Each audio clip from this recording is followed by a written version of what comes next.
ठीक है, हम लोग अभी बात करेंगे कैपिटल अकाउंट की। इससे पहले हम लोगों ने बात की थी रिवॉल्यूशन अकाउंट की।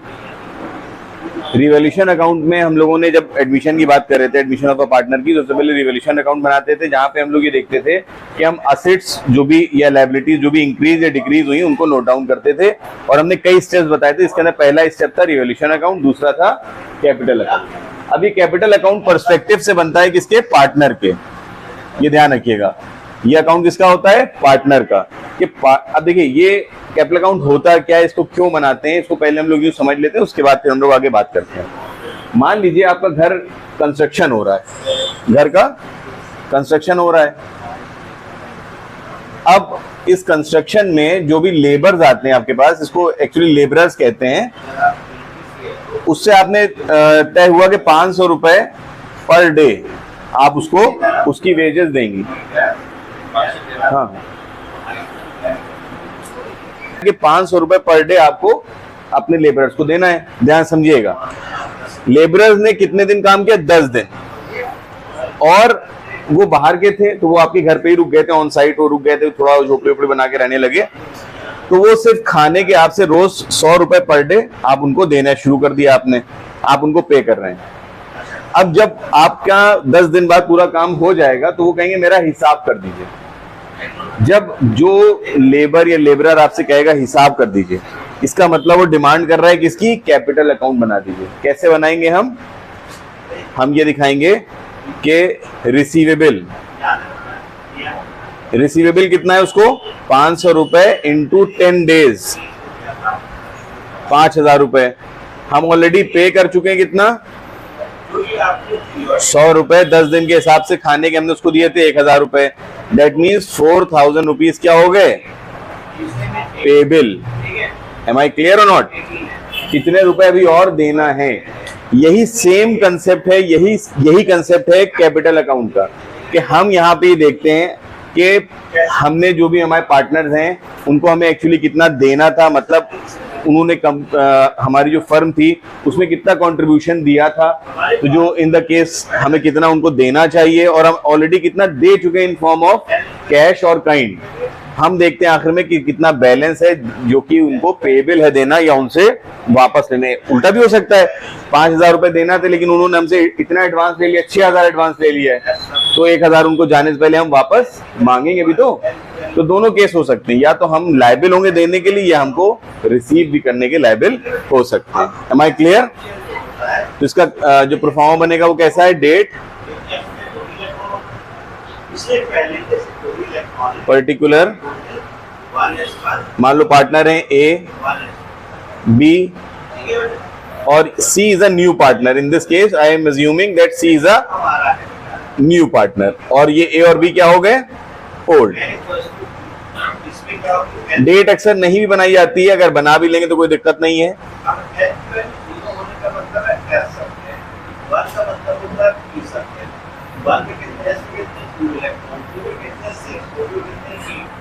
ये इस तरीके से आपके सामने कैपिटल अकाउंट बन जाएगा। डेट अगर आप नहीं बनाते हैं तो कोई ऐसा दिक्कत नहीं है, क्योंकि कई केसेस में आप देखेंगे डेट वगैरह नहीं बनी होती है। बना भी लेगा तो कोई मसला नहीं है, अगर डेट स्पेसिफिकली दे रखी है अलग अलग तो डेट का कॉलम बनाइएगा, और डेट अगर नहीं दे रखी हर चीज की स्पेसिफिकली तो डेट का कॉलम बनाने की ऐसा कोई जरूरत नहीं होती है। तो left hand side as usual debit होता है और राइट हैंड साइड क्या होता है? क्रेडिट। हम इसको जिस तरह से हमने एडमिशन की शुरुआत में बताया था कि क्वेश्चन को आपको स्टेप वाइज करना है। जब आप स्टेप वाइज करेंगे तो वहां पे कंफ्यूजन नहीं होगा, आपको प्रॉब्लम नहीं होगी कि इतनी सारी चीजें कहाँ लिखें, आपको पता होगा कौन सी चीज कहाँ लिखना है। Be specific, when you will be specific तो आपकी गलती की चांसेस कम हो जाएंगे। वरना क्या होता है? कंफ्यूजन, इतनी सारी चीजें हैं, ये कहाँ लिखे, ये कहाँ, कंफ्यूज होता है ना बच्चा। तो कंफ्यूजन से बचने के लिए स्टेप वाइज हमें देखना है। तो स्टेप वाइज देखने के लिए हम कैपिटल अकाउंट में भी स्टेप्स को क्रिएट करेंगे। पहला स्टेप, डेट में हम लोग स्टेप लिखे ले रहे हैं। डेट में हम अभी फिलहाल आप ना लिख दिएगा, ये सिर्फ समझाने के लिए है, स्टेप न लिखिएगा। पहला स्टेप लिखेंगे हम बाय बैलेंस बीडी, या पहला स्टेप ये भी हो सकता है to balance BD. Am I clear? दोनों पहले स्टेप हो सकते हैं। अगर डेबिट बैलेंस ऑफ कैपिटल दे रखा है तो इधर, मतलब अगर असेट साइड में क्वेश्चन में, और एक बात हम और सिखाई दे रहे हैं यहाँ पे, इस लेक्चर का एक फायदा और है कि सिर्फ प्रोफार्मा हम नहीं सिखाई है, नॉर्मली प्रोफार्मा तो आपकी सबकी बुक्स में दे रखा है, इंटरनेट पे बहुत जगह मौजूद है, तो प्रोफार्मा बहुत ज्यादा इंपॉर्टेंट नहीं है, तो आप कहीं से भी रख सकते हैं।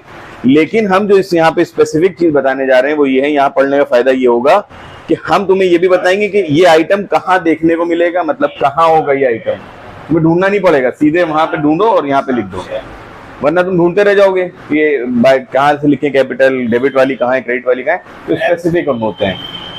By balance BD old partner में लिखेंगे, न्यू पार्टनर में नहीं लिखेंगे, न्यू पार्टनर की ये चीज नहीं है। कहां मिलेगी? बैलेंस शीट की लायबिलिटी साइड मिलेगी, और अगर इधर वाला है तो बैलेंस शीट के असेट साइड मिलेगा। एम आई क्लियर और नॉट? पक्का स्पेसिफिक हो जा रहे हैं हम, कोई कंफ्यूजन की जरूरत नहीं है, हम बिल्कुल वो जगह बता देंगे कि जहां पे वो चीज मिलने जा रही है। ध्यान रहे कि कैपिटल अकाउंट एडमिशन और रिटायरमेंट में ऑलमोस्ट द सेम होता है, तो अभी नेक्स्ट हम लोग रिटायरमेंट पढ़ेंगे तो आपका थोड़ा सा लोड कम हो जाएगा, क्योंकि आप ये सब चीजें पहले से पढ़ चुके होंगे। फिर उसके बाद हम लोग क्या करते हैं, सेकेंड स्टेप में नए वाला पार्टनर जो कैपिटल लाया है उसको लिखेंगे बाय बैंक या बाय कैश, उसका अमाउंट सिर्फ नए वाले में लिखेंगे, और ये कहां देखने को मिलेगा आपको? एडजस्टमेंट में देखने को मिलेगा as new partner capital. Am I clear और नॉट? आगे समझ में कोई दिक्कत? पक्का। नेक्स्ट थर्ड स्टेप में हम लोग लिखेंगे by distributable reserve. Distributable reserve के नाम से कुछ नहीं होगा, बल्कि ये टाइप होते हैं, जैसे general reserve, workman compensation reserve, reserve fund, ऐसे नाम से होता है, ठीक है। इसको सिर्फ ओल्ड पार्टनर में बांटेंगे इन ओल्ड रेशियो। किस रेशियो में? ओल्ड रेशियो में। और ये कहां देखने को मिलेगा? बैलेंस शीट की लायबिलिटी साइड देखने को मिलेगा। Am I clear? पक्का। यहां पे पीएल भी आता है, पीएल, ठीक है, और भी बहुत सारे रिजर्व आ सकते हैं जो बटने वाले होते हैं। इसके बाद चौथा स्टेप हमारा लायबिलिटी कंप्लीट हो गया, असेट साइड में आते हैं। चौथा है by goodwill written off, to goodwill written off या एडवर्टीजमेंट सस्पेंस, शॉर्ट में लिख रहे हैं, बोले दे रहे हो, समझ लेना, एडवर्टीजमेंट सस्पेंस या पीएल। इसको भी ओल्ड रेशियो में, ओल्ड पार्टनर में ही हम इसको क्या करेंगे? बांट देंगे। एम आई क्लियर और नॉट? पक्का। ये स्टेप्स हो गए आपके, कोई दिक्कत तो नहीं यहाँ तक स्टेप्स में? देख लो, सबसे पहले हमने कैपिटल के बैलेंस लिख दिए, लायबिलिटी साइड से रिजर्व बांट दिए जितने भी थे, पीएल था ओल्ड रेशियो में ओल्ड पार्टनर में, बाय बैंक या बाय कैश करके नए वाले पार्टनर की कैपिटल लिख दी। इधर अगर इधर बैलेंस था एसेट साइड में कैपिटल का तो इधर लिख दिया हमने, और बाकी गुडविल को हमने यहाँ पे राइट ऑफ कर दिया। अब हम लोग देखते हैं पांचवा स्टेप, बाय, अब गुडविल का एडजस्टमेंट है, बहुत ध्यान समझिएगा, बाय प्रीमियम फॉर गुडविल। अगर गुडविल, यहाँ पे दो केसेस आएंगे, 1 या 2, if goodwill brought in cash, अगर गुडविल कैश में न्यू पार्टनर ला रहा है कैश में, तो बाय प्रीमियम फॉर गुडविल लिखना, और अगर कैश में नहीं ला रहा है तो लिखना बाय सीज कैपिटल और करेंट अकाउंट। सी मतलब नया पार्टनर, सी न लिख देना हमेशा, सी मतलब नया पार्टनर, जो भी हो, मुकेश, सरोज, कोई भी। If goodwill isn't brought in cash, am I clear? पक्का। ये चीज क्लियर हो गई। अब देखिए गुडविल का जो अमाउंट है, चाहे ये वाला हो और चाहे ये वाला, ओल्ड पार्टनर में बटेगा, न्यू में नहीं बटेगा, कोई दिक्कत? उसके बाद अभी हम इसके बारे में डिटेल में और बताएंगे, पहले इसके बाद हम लोग आगे बढ़ जाते हैं। छठा स्टेप आएगा, अगर यही गुडविल को विड्रॉ कर लिया गया तो लिखेंगे टू बैंक या कैश, गुडविल विड्रॉन। अगर गुडविल विड्रॉ कर ली गई है तो, और ये ओल्ड पार्टनर का ही हक है, न्यू पार्टनर से कोई लेना देना नहीं होगा, कोई दिक्कत यहाँ तक? और आखिर में जो भी डिफरेंस आएगा you will balance it out as to balance CD, ये होगा बैलेंसिंग फिगर। तीनों में लिखा जाएगा, या ये इधर आएगा और या ये इधर आएगा। Am I clear? Then last में हम लोग टोटल कर देंगे जैसे ये करते थे सामने आमने। ये हो गया क्वेश्चन आपका कंप्लीट। ये स्टेप से अगर करिएगा तो गलती के चांसेस 90% कम हो जाएंगे। गलती तो इंसान से होना ही है, होंगे, लेकिन चांसेस कम हो जाएंगे क्योंकि तुम्हें कंफ्यूजन नहीं होगा कहाँ की चीज कहाँ लिखना है। एक चीज और है इसके बीच में मेरे जहन से उतर गई थी, इसको हम 8 पॉइंट ले लेते हैं। 7 पॉइंट लिखते हैं, टू असेट्स, कोई भी अगर असेट टेकन ओवर हुआ है, जैसे इन्वेस्टमेंट ले लिया ए ने या बी ने, या कोई स्टॉक ए या बी ने ले लिया, तो इसको इधर लिख देंगे। इसी का साथ साथ जो स्टेप होगा वो क्या होगा, बाय लायबिलिटीज टेकन ओवर। अगर कोई लायबिलिटी कोई पार्टनर टेक ओवर कर रहा है पुराना, तो उसको हम लोग क्या लिखेंगे, by liabilities taken over. 7 point में या तो असेट टेक ओवर होगी तो इधर लिखेंगे और लायबिलिटी टेक ओवर होगी तो इधर लिखेंगे। Am I clear? All's well? Now let's move on towards goodwill. इसको थोड़ा सा डिटेल में समझने की जरूरत है। गुडविल निकलती कैसे, पूरा चैप्टर पढ़ा चुके हैं हम लोग। गुडविल सबसे पहले समझ लीजिए, ओल्ड पार्टनर का हक होता है, न्यू पार्टनर गुडविल लेके आता है और गुडविल ओल्ड पार्टनर को मिल जाती है। मैंने एग्जांपल दिया था गुडविल जब पढ़ा रहा था मैंने एग्जांपल दिया था, एक भूखा सा आदमी चला आ रहा था जंगल में, 2 दोस्त पेड़ के नीचे बैठे हुए थे और उसने कहा खाने को दे दो। तो जो दो दोस्त थे, जो पुराने वाले जो 2 दोस्त थे ऑलरेडी, उन्होंने एक ने क्या किया था, नहीं दिया था, एक ने कुछ अपने में से हिस्सा दे दिया था। तो जो बूढ़ा आदमी था, जो भूखा था, उसके बहुत प्रॉपर्टी थी असल में, वो सिर्फ उस टाइम भूखा था। तो जाते जाते उसने क्या किया, अपनी बड़ी धन दौलत, हीरे जवाहरात, तो वो उसी को दे दिए जिसने उसको खाने को दिया था। ह्यूमन टेंडेंसी, आप हमारे साथ करिएगा, हम आपके साथ करेंगे, ऐसा ही है ना। तो न्यू पार्टनर जो गुडविल लाता है वो वही हीरे मोती जो मैंने एग्जांपल दिया था अपने उसमें एग्जांपल में, पीछे इससे पहले वाली जो लेक्चर था उसमें हमने दिया था। आप लोग भी इसको पीछे वाली वीडियो को देख लीजिएगा तो याद आ जाएगा आपको।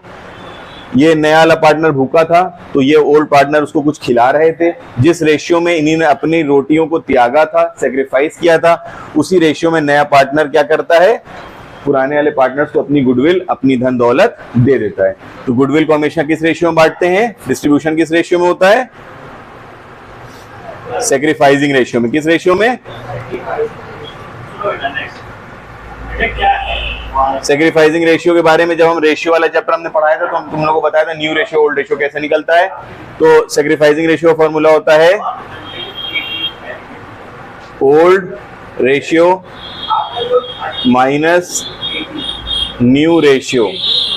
जो भी क्वेश्चन में ओल्ड रेशियो गिवन होगा उसमें से नए रेशियो को माइनस कर देंगे, हर पार्टनर का अलग अलग, तो हर पार्टनर का अलग अलग क्या आ जाएगा, सेक्रीफाइसिंग रेशियो आ जाएगा। क्लियर हो गया यहां तक बात, पक्का? तो गुडविल को हमेशा किस रेशियो में बांटोगे, सेक्रीफाइसिंग रेशियो में। अब तुम लोग को हम शॉर्टकट बता दें,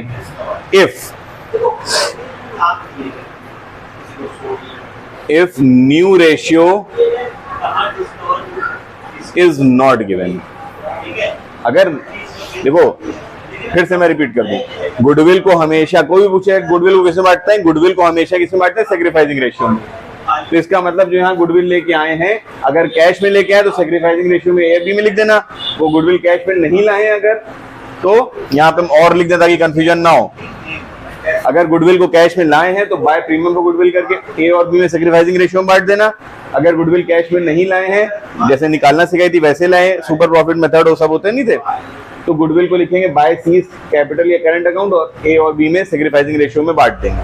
अगर सेक्रीफाइसिंग रेशियो निकालना है हमें और सेक्रीफाइसिंग रेशियो के केस में न्यू रेशियो नहीं गिवन है, नहीं गिवन है, मैं कह रहा हूं नहीं, अगर है तो निकालना है, अगर नहीं है तो भी निकाला जाता है। उसका लंबा मेथड होता है कि पहले हमें टोटल कैपिटल निकालेंगे, रेशियो निकालेंगे, उस हिसाब से निकल आता है।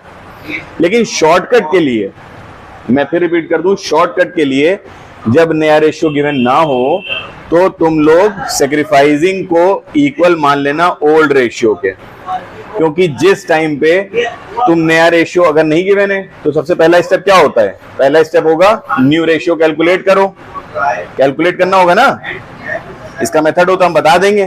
कैलकुलेट करो, पहला स्टेप। दूसरा स्टेप सैक्रिफाइसिंग निकालो, old ratio minus new ratio करके। तो तुम्हारा जो आंसर आएगा ना, हम अभी बता दे रहे हैं, हमेशा sacrificing ratio is equals to old ratio ही आएगा यही। तो इतना ज्यादा करने के बाद आए वही। तो अभी शुरुआती दौर में स्टेजेस, मतलब आगे धीरे धीरे बढ़ेंगे तब की तब देखी जाएगी, लेकिन स्टार्टिंग फेज में जब भी नया रेशियो गिवन ना हो तो सैक्रिफाइसिंग मान लेना किसको? ओल्ड रेशियो को। मतलब गुडविल यहाँ किस रेशियो में बांटोगे अगर नया रेशियो नहीं होगा?